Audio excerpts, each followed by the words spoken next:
অনুপ্রবেশ বিতর্কে এবার নির্বাচন কমিশনকে চিঠি বিরোধী দলনেতা শুভেন্দু অধিকারীর। রোহিঙ্গা অনুপ্রবেশকারীদের বৈধতা দেওয়ার চেষ্টা রাজ্য সরকারের। মুখ্য নির্বাচন কমিশনকে চিঠি দিয়ে অভিযোগ জানিয়েছেন শুভেন্দু অধিকারী। তিনি আরও লিখেছেন, পশ্চিমবঙ্গের সীমান্তবর্তী জেলাগুলিতে উদ্বেগজনক প্রবণতা ধরা পড়েছে। কোচবিহার, আলিপুরদুয়ার, জলপাইগুড়ি থেকে মালদা, মুর্শিদাবাদ ফর্ম 6 এর জন্য গত সপ্তাহে গড়ে 70,000-এরও বেশি আবেদন জমা পড়েছে। ভোটার তালিকায় কারচুপির চেষ্টা চলছে। বাংলাদেশি এবং রোহিঙ্গা অনুপ্রবেশকারীদের বৈধতা দেওয়ার চেষ্টা রাজ্য সরকারের। এটা চলতে থাকলে 25শে জুলাইয়ের পর কোনো ডোমিসাইল সার্টিফিকেট যেন গ্রহণ না করে কমিশন। মুখ্য নির্বাচন কমিশনারকে এই মর্মে চিঠি দিয়েছেন বিরোধী দলনেতা।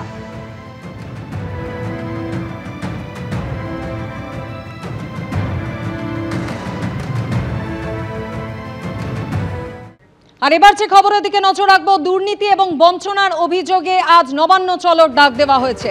চাকরিজীবী, চাকরি প্রার্থী এবং চাকরিহারা ঐক্য মঞ্চ ও সংগ্রামী যৌথ মঞ্চ সহ একাধিক সংগঠনের পক্ষ থেকে আজ নবান্ন অভিযানের ডাক দেওয়া হয়েছে। নবান্ন অভিযানকে কেন্দ্র করে হাওড়ায় কড়া নিরাপত্তা, হাওড়ার বিভিন্ন জায়গায় পুলিশি ব্যারিকেড। পুলিশের অনুমতি না মিললেও গতকাল থেকে আন্দোলনকারীরা বলে দিয়েছেন তারা নিজেদের অবস্থানে অনড়। বিকল্প রুটে তারা কর্মসূচি নিয়ে যাবেন, এমনটাই জানিয়েছেন আন্দোলনকারীরা। চাকরিজীবী, চাকরি প্রার্থী, চাকরিহারা ঐক্য মঞ্চ এবং সংগ্রামী যৌথ মঞ্চের তরফ থেকে আজ নবান্ন চলোর ডাক দেওয়া হয়েছে। দুর্নীতি এবং বঞ্চনার অভিযোগে আজ পথে নামছেন আন্দোলনকারীরা। নবান্ন চলোর ডাক দেওয়া হয়েছে। পথে নামছে বঞ্চিত চাকরি প্রার্থী, চাকরিজীবী, চাকরিহারা ঐক্য মঞ্চ এবং সংগ্রামী যৌথ মঞ্চ। এই মুহূর্তে সরাসরি আমাদের সঙ্গে রয়েছেন আমাদের প্রতিনিধি পার্থপ্রতিম ঘোষ পোরশোর রোড থেকে। পার্থপ্রতিম, পুলিশি অনুমতি মেলেনি, যদিও আন্দোলনকারীরা কিন্তু নিজেদের অবস্থানে অনড়। তারা বলেছেন 12টা নাগাদ তারা জমায়েত করে তারপর কর্মসূচি এগিয়ে নিয়ে যাবেন। এই মুহূর্তে কি ছবি?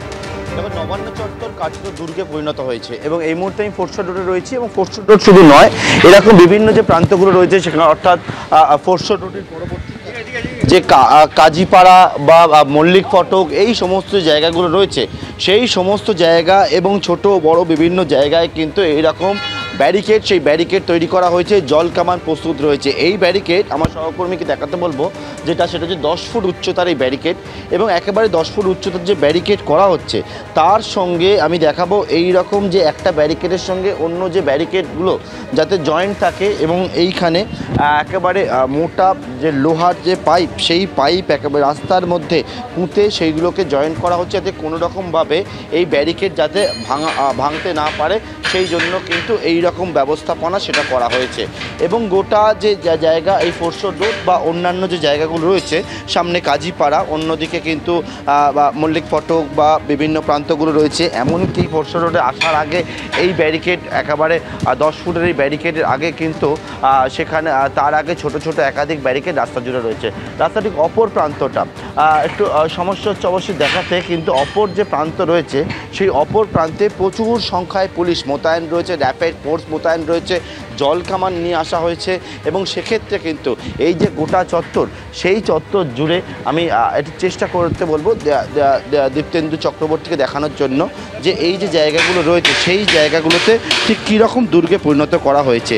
ঠিক অপর যে প্রান্তের কথা বলছিলাম, সেই অপর প্রান্তে যাওয়ার জন্য এখন ছোট একটা গেট খোলা রয়েছে, সেখান থেকে গিয়ে আমরা দেখাবো এবং এই প্রান্তের ছবিটা দেখা দেবো, দীপ্তেন্দুকে দেখাতে হলো। ঠিক এই যে প্রান্ত রয়েছে, অর্থাৎ এই ব্যারিকেডকে সাপোর্ট দেওয়ার জন্য এই রকম বড় বড় সাপোর্ট সেটা দেওয়া হচ্ছে এবং দিয়ে একেবারে তার সঙ্গে টান দেওয়া হচ্ছে যাতে কোনো রকমভাবে এই ব্যারিকেড না হেলানো যায়। অপর দিকে দেখবো এখানে একটা ব্যারিকেডের সঙ্গে অন্য যে ব্যারিকেড তাকে নাটবোল্ট দিয়ে একেবারে শক্ত করে টাইট করা হচ্ছে, শক্ত করে রাখা হচ্ছে যাতে কোনো রকমভাবে এই ব্যারিকেডকে হেলানো না যায়। এই রকম চিত্রে কিন্তু গোটা হাওড়া চত্বর জুড়ে, অর্থাৎ নবান্নকে যে রাস্তাগুলো কানেক্ট করছে সেই সমস্ত রাস্তাতে এই ছবি দেখতে পাওয়া যাচ্ছে। একেবারে পার্থ, আমাদের এই ছবি অত্যন্ত পরিচিত, কারণ মিছিল আটকাতে রাস্তার মধ্যে এভাবে লোহার পাইপ পুঁতে 10 ফুট উঁচু ব্যারিকেড রাখা হয়েছে যাতে কোনোভাবে মিছিল নবান্ন পর্যন্ত পৌঁছতে না পারে। অন্যদিকে আন্দোলনকারীরা তারা কিন্তু অনড়, পুলিশের অনুমতি না মিললেও তারা আজ নবান্ন অভিযান করবেন।